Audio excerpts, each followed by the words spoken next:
Bloomberg Audio Studios. Podcasts, radio, news.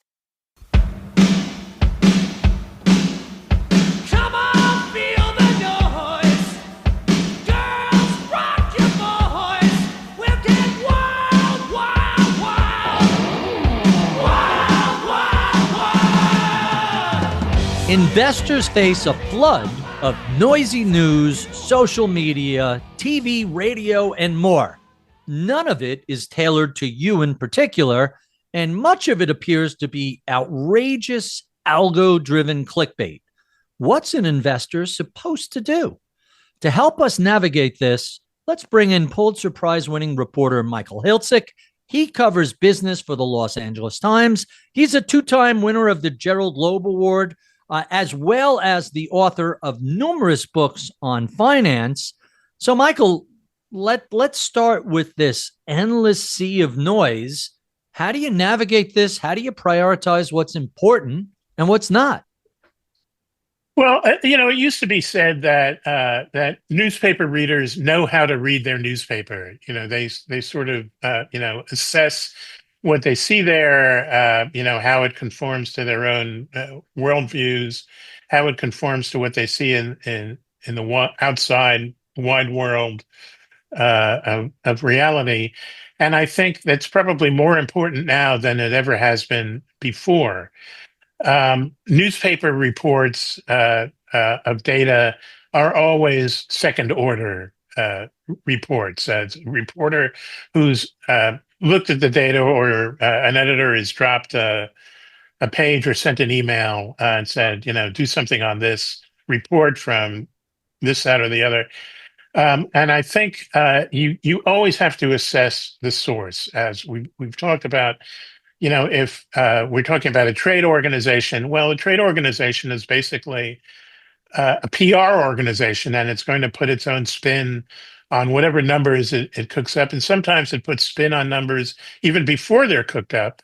If a trade organization is citing a study from a supposedly independent group, I want to know if they commissioned the study or who commissioned it.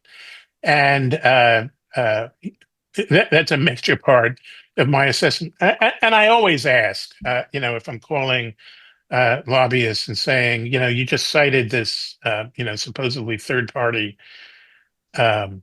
analysis, is it yours? Did you commission this? And, if they're honest, they'll tell me. It was just one fell, into my email box, I think just the other day, and I've asked but haven't gotten a reply. So, so that's very important, and I think readers have to understand that more than ever before. Certainly, more than in my long career, reporters are overworked. They don't have the time to do their homework. So they will basically take a press release from some data source and parrot it, regurgitate it. So I think it's important for readers to do what I do, which is to check the source, and if they can, go to the raw material and make a judgment for themselves. And intelligent investors should be able to do that.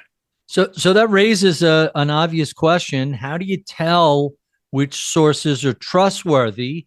Who do you put on your all-star list? Who do you eliminate?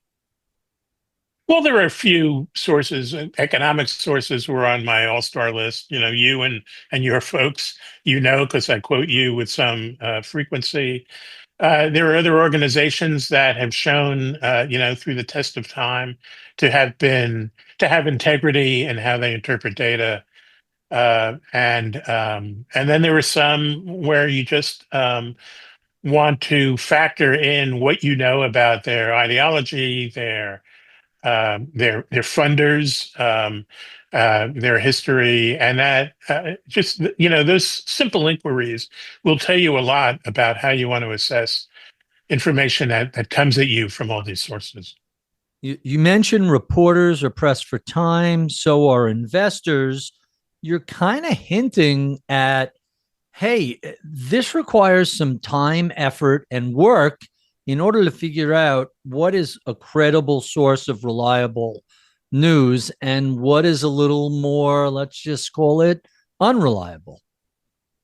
Well, I think I remember, reading Andy Tobias's book, probably one of its earliest incarnations, where he said, what do you do if a broker comes to you, cold call, or someone uh, and pitches an investment for you?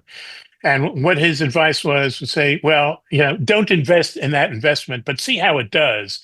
And if it's done well, then maybe you want to listen to this guy or gal a little bit more closely the next time. And I think that that's sort of a good idea more generally. Some reports will be refuted or debunked fairly quickly. And some of these sources will compile a record of inaccuracy or dishonesty. And some will compile a record of reliability. And it takes time, it takes attention. And I think investors, like readers and reporters, need to do their homework. And we just see that being more and more difficult, or just happening a lot less than it used to. I've been noticing what, at least to me, it seems like more than ever, anecdotes and one-off stories and narrative tales, they just seem to be increasingly popular. How do you navigate through what is a compelling story? My mathy friends always say n equals 1. All right, so you have not a data series, but that's one anecdote. How do you manage that? That's right. And sometimes the N1 is oneself. So yeah. Well, look, basically, I've always been sort of averse to man on the street stories, because a man on the street or a woman on the street, that is an N equals 1. And you really have no idea you can't really always tell what questions have been asked, what this person knows. We've certainly seen, certainly during the inflation era of the last few years, we saw a lot of interviews with families in which they talked about how much they're spending on this or that commodity or produce, and got it totally wrong. So I think that people can sort of compare what they're reading to their own experience, and if it's really at odds, that's important to keep in mind. So I think, I mean, I've been assigned to do man on the street stories, but when they work, it's because you have a narrow subject, and you are dealing with people who are in a position to know the answers to the questions you are talking about, but sort of throwing in, somebody who's standing online, or, I used to say I was always suspicious of stories that quoted the driver who brought the reporter from the airport to the first class hotel in town. And we used to see that when I was in Africa. I could tell, the chauffeur, sometimes, he was labeled to hide. But yeah, so you want to make sure that, if there are interviews with individuals or families or couples, that there's more than one, and that they seem to actually know what they're talking about, and they're talking about their own experiences, and that they sound plausible. So these are all, sort of tests that we have to conduct in our daily lives. What about social media? How do we avoid the worst aspects of algorithmic hype that seems to work its way into mainstream media as well? Yeah, well, certainly mainstream media stories that rely on social media sourcing, very suspect. Social media, look, I was always a fan of Twitter. I still do. I still am a fan. I think Twitter, for all its faults, still has a critical mass that alternatives like Blue Sky just haven't quite reached. So, with X, as we call it, I think you can sort of wean out the wild nonsense. I always liked X because I could curate uh, my tweet timeline, and rely on sources on that platform that I had come to know. It's more and more difficult now, and it's harder to get rid of some of the straws. But there are websites that I go back to over and over again. They're not all economic websites. Sometimes they're uh, writers who think the way I do. So I get reinforcement where I need it. And then there are some that I just ignore. I have more time to myself because I'm not paying any attention to a lot of the stuff. Yeah, I found on Twitter curating your own lists on different topics. For me, it's the economy, it's data and analytics, it's behavioral finance. There are experts out there talking about subjects that I like, and at least there's some filtering process by creating a list.